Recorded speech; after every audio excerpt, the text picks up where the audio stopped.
നല്ല നേർത്ത വലക്കെട്ടുകൾ പോലെയുള്ള നല്ല പഞ്ഞിക്കെട്ടായിട്ടുള്ള സോഫ്റ്റ് ആയിട്ടുള്ള ഒരു വട്ടയപ്പത്തിന്റെ റെസിപ്പി ആയിട്ടാണ് ഇന്ന് നമ്മൾ വന്നിട്ടുള്ളത് കേട്ടോ.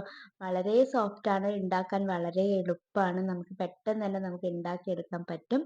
അപ്പൊ ഇതുപോലെ നിങ്ങളൊന്ന് ട്രൈ ചെയ്ത് നോക്കൂ. വട്ടയപ്പം ഉണ്ടാക്കിയിട്ട് ശരിയാവാത്തവരുണ്ടെങ്കിൽ ഇതേപോലെ ഒന്ന് നിങ്ങളൊന്ന് ട്രൈ ചെയ്ത് നോക്കൂ. നല്ല സോഫ്റ്റ് ആയിട്ട് നിങ്ങൾക്ക് വട്ടയപ്പം കിട്ടും. അപ്പൊ നിങ്ങൾക്ക് കാണുമ്പോൾ തന്നെ മനസ്സിലാവും, അത് പ്രസ് ചെയ്യുമ്പോൾ തന്നെ നല്ല സോഫ്റ്റ് ആണ്.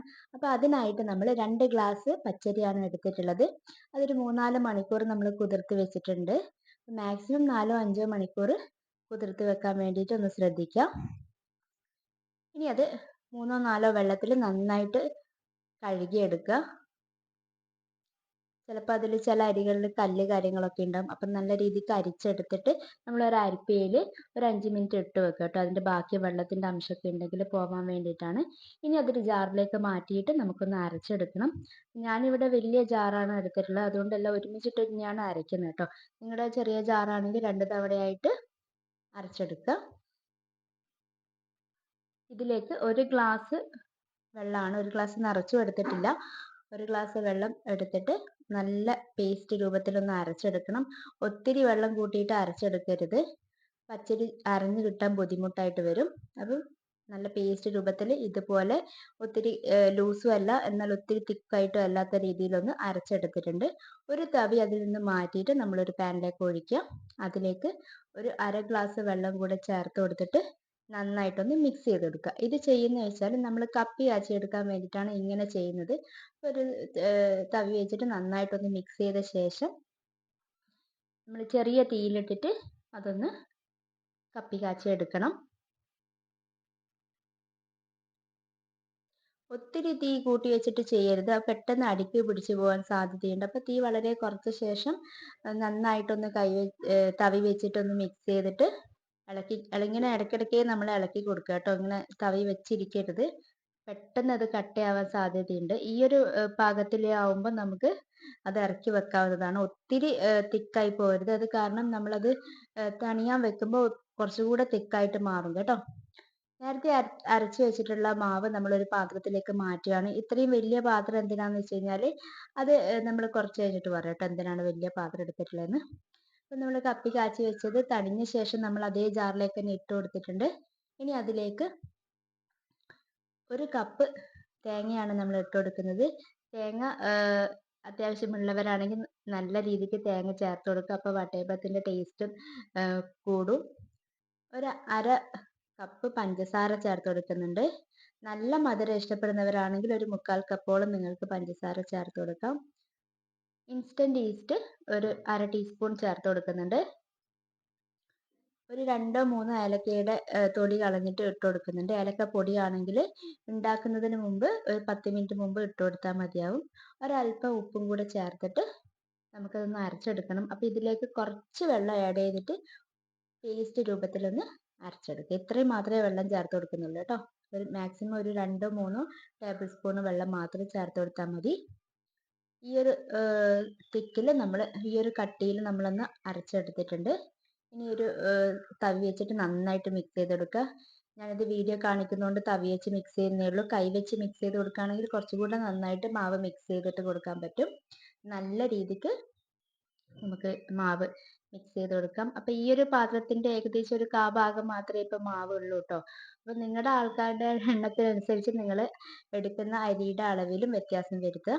അപ്പം ഞാൻ ഇത്രയും വലിയ പാത്രം എടുത്തതെന്ന് വെച്ച് കഴിഞ്ഞാൽ ഇത് നമ്മൾ രാവിലെ നമ്മളിപ്പോൾ തലേന്ന് രാത്രിയാണ് നമ്മൾ തയ്യാറാക്കി വെക്കുന്നത്.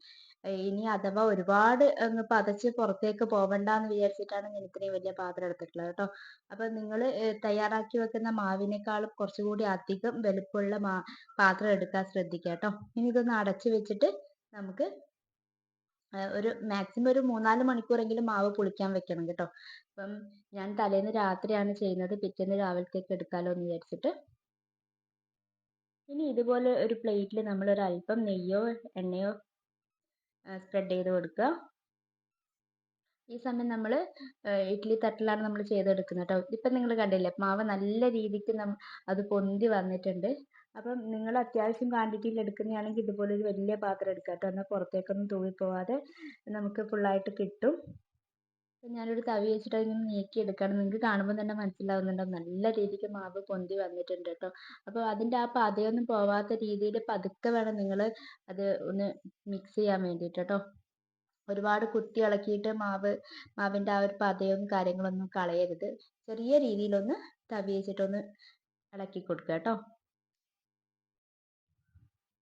അപ്പോൾ ഈ ഈ ഒരു സമയം നമ്മൾ ഇഡ്ഡലി പാത്രത്തിൽ കുറച്ച് വെള്ളമൊക്കെ വെച്ചിട്ട് ആവി കയറാൻ വെക്കണം. അപ്പോഴേക്കും നമുക്കിത് പ്ലേറ്റിലൊക്കെ ഒഴിച്ചെടുത്തിട്ട് പെട്ടെന്ന് തന്നെ നമുക്ക് അടുപ്പത്തേക്ക് വെക്കാം കേട്ടോ.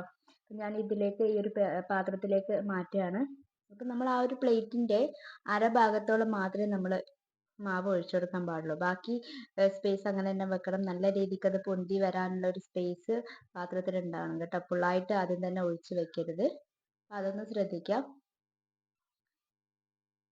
ഇപ്പം നല്ല രീതിക്ക് ആവി ഇങ്ങനെ പുറത്തേക്ക് വരുന്നുണ്ട് കേട്ടോ. ഈ ഒരു സമയമാണ് നമ്മൾ പാത്രത്തിലേക്ക് വെച്ച് കൊടുക്കേണ്ടത് കേട്ടോ. ഒരു 10 മുതൽ ഒരു 12 മിനിറ്റ് വരെ നമുക്ക് ഇത് വേവാനായിട്ട് സമയമെടുക്കും. ഒരു സ്റ്റിക്ക് വെച്ചിട്ട് നിങ്ങളത് ഒന്ന് കുത്തി നോക്കുക ആയിട്ടുണ്ടോ ഇല്ലയോ എന്നുള്ളത്. സ്റ്റിക്കിൽ പറ്റി പിടിച്ചിട്ടൊന്നും ഇല്ലെങ്കിൽ ആയിട്ടുണ്ട്. അഥവാ ചെറിയ രീതിയിൽ പറ്റി പിടിക്കുന്നുണ്ടെങ്കിൽ ഒരു 5 മിനിറ്റ് കൂടി നിങ്ങളതൊന്ന് അടച്ചു വെച്ചിട്ട് ഒന്ന് വേവിച്ചെടുക്കുക.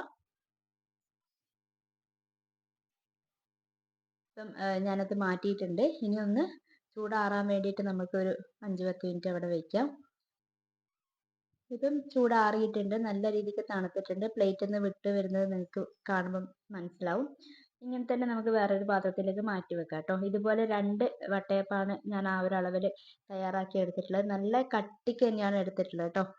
നല്ല വീതിയായിട്ടുള്ള നല്ല വട്ടത്തിലും നല്ല വീതിയോടും കൂടിയിട്ടുള്ള വട്ടയപ്പം നമുക്ക് ഈ 2 ഗ്ലാസ് അരി കൊണ്ട് തയ്യാറാക്കി എടുക്കാൻ പറ്റും കേട്ടോ.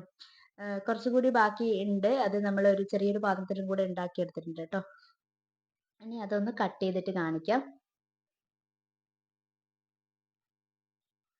കണ്ടില്ലേ, അതിൻ്റെ ഉൾവശമൊക്കെ നിങ്ങൾക്ക് കാണുമ്പോൾ തന്നെ മനസ്സിലാകുന്നുണ്ടാവും. നല്ല സോഫ്റ്റ് ആണ്, കഴിക്കാനും നല്ല ടേസ്റ്റ് ആണ്.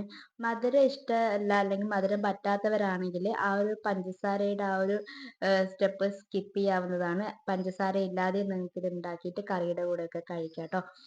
പഞ്ചസാര ഇട്ട് ചെയ്യുന്നതാണെങ്കിൽ തേങ്ങാപ്പാലിൻ്റെ കൂടെയൊക്കെ കഴിക്കാൻ നല്ല ടേസ്റ്റ് ആണ്.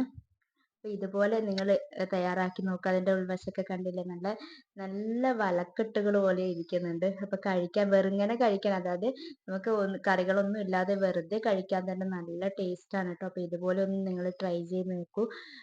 വീഡിയോ നിങ്ങൾക്ക് ഇഷ്ടപ്പെടുകയാണെങ്കിൽ നിങ്ങൾ സപ്പോർട്ട് ചെയ്യുക, ലൈക്ക് ചെയ്യുക. പിന്നെ അതുപോലെ തന്നെ ചാനൽ സബ് ചെയ്യുക. സബ് ചെയ്യാതെ കാണാതെ കൂട്ടുകാരാണെങ്കിൽ ഒന്ന് സബ് കൂടി ചെയ്ത് സപ്പോർട്ട് ചെയ്തേക്കാം. പിന്നെ ഇതുപോലുള്ള റെസിപ്പി ആയിട്ട് നമുക്ക് വീണ്ടും കാണാം. ഇതുവരെ വട്ടയപ്പം ഉണ്ടാക്കിയിട്ട് ശരിയാവാത്തവരാണെങ്കിൽ ഇതുപോലെ ഒന്ന് ട്രൈ ചെയ്ത് നോക്കിയിട്ട് നിങ്ങളുടെ ഫീഡ്ബാക്ക് ഒന്ന് അറിയിക്കുക. പുതിയ റെസിപ്പി ആയിട്ട് കാണാം.